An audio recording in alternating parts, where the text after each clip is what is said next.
مومن مومن اصل میں ہے کون؟ آج کا جو ہمارا ٹاپک ہے وہ مومن ہے۔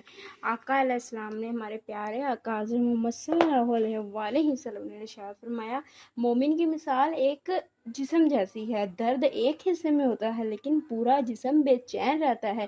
اسی طرح ایک مومن کو تکلیف ہو تو سارے مومن بے قرار رہتے ہیں۔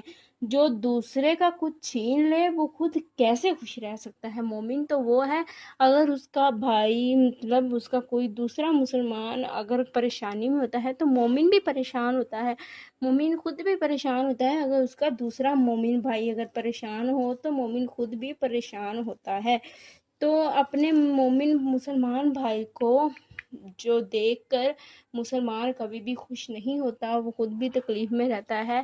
تو جو دوسروں کو تکلیف میں دیکھ کے خوش ہوتا ہے نا، وہ مومن ہو ہی نہیں سکتا۔ مومن تو وہ ہے جو دوسرے کے دکھ کو اپنا دکھ سمجھے۔